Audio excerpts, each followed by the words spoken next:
Assalamualaikum warahmatullahi wabarakatuh. Rabbi shrah li sadri wa yassir li amri wahlul 'uqdatam min lisani yafqahu qawli. Asyhadu an la ilaha illallah wa asyhadu anna Muhammadan abduhu wa rasuluh. Amma ba'd. Pemirsa TV-mu yang dirahmati Allah, Allah berfirman dalam surat At-Taubah ayat 60 yang berbunyi, A'udzu billahi minasyaitonir rajim. Bismillahirrahmanirrahim.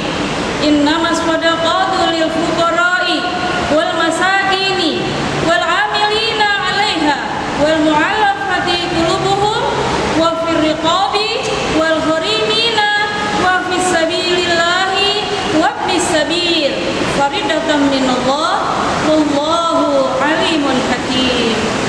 Yang artinya, sesungguhnya zakat itu hanyalah untuk orang-orang fakir, orang miskin. Amil zakat yang dilunakan hatinya atau mu'alaf untuk memerdekakan hamba sahaya, untuk membebaskan orang-orang yang berhutang, dan untuk orang yang berjalan di jalan Allah atau dalam perjalanan.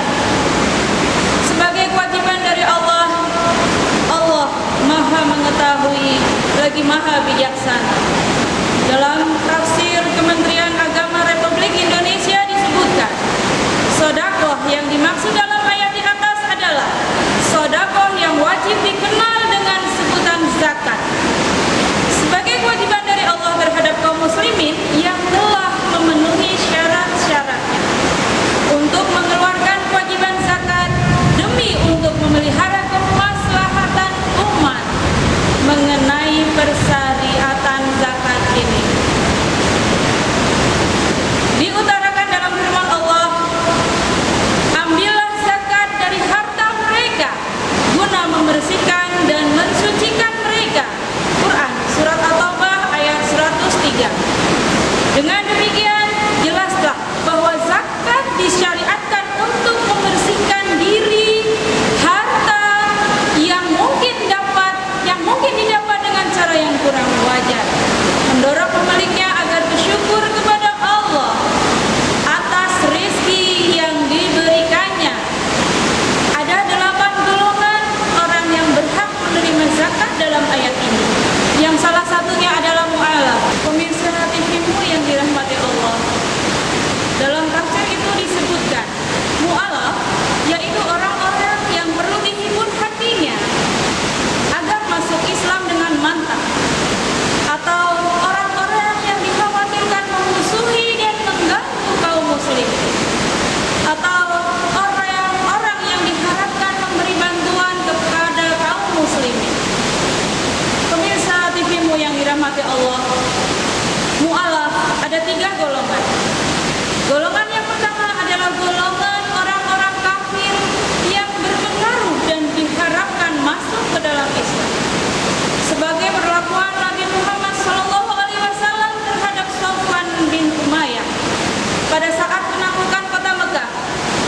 Sofwan dengan maksud agar ia dapat merasakan kebaikan agama Islam, Nabi memberikan kepadanya pula seekor unta beserta apa yang ada di punggung unta itu, sehingga akhirnya Sofwan tertarik masuk Islam dengan kesadaran. Dia berkata, sesungguhnya Muhammad banyak memberiku ketika aku memandangnya sebagai manusia yang paling kubenci, sehingga dengan perlakuan ramah tamahnya kepadaku, jadilah Muhammad menurut pandanganku sebagai manusia yang paling kucintai. Demikianlah Sofwan akhirnya menjadi orang Islam yang baik. Golongan yang kedua adalah golongan orang-orang kafir yang miskin, kemudian masuk ke dalam Islam sampai imannya mantap. Untuk memantapkan dan meneguhkan keimanan mereka, Rasulullah pernah memberikan sebagian harta rampasan perang kepada mereka yang masih lemah imannya dari kalangan ahli Mekah, meskipun di antara mereka ada yang munafik. Permisa TVmu yang dirahmati Allah. Golongan yang ketiga adalah golongan muslimin yang mendiami daerah perbatasan dengan orang kafir. Mereka ini diberi zakat karena diharapkan kewaspadaan mereka dalam mempertahankan kekuasaan kaum muslimin dan memerhatikan gerak-gerik musuh. Dalam Al-Quran, surat yang ke-9 At-Taubah, mu'alaf termasuk dalam salah satu 8 dari golongan yang berhak untuk menerima zakat. Mu'alaf adalah seseorang yang baru saja memeluk agama Islam.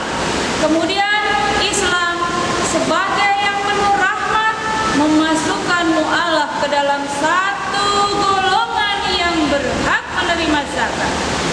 Hal itu dikarenakan seorang mu'alaf keimanannya masih rapuh, belum kuat, dan kemudian Islam sebagai agama yang penuh rahmat menghargai keimanannya.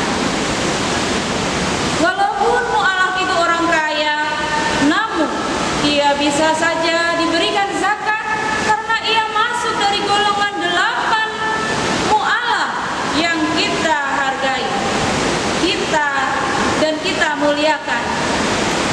Dengan memberikan zakat kepada mu'alaf, maka kita juga memberikan kemuliaan kepada mereka. Kita mengucapkan ahlan wa sahlan, selamat datang dalam agama persaudaraan, agama yang penuh rahmat dan kasih sayang. Seperti pada halnya Deddy Corbuzier,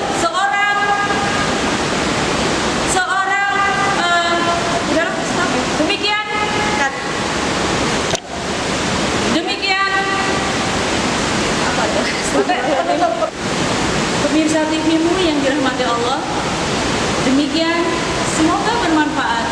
Billahi taufiq wal hidayah. Wassalamualaikum warahmatullahi wabarakatuh.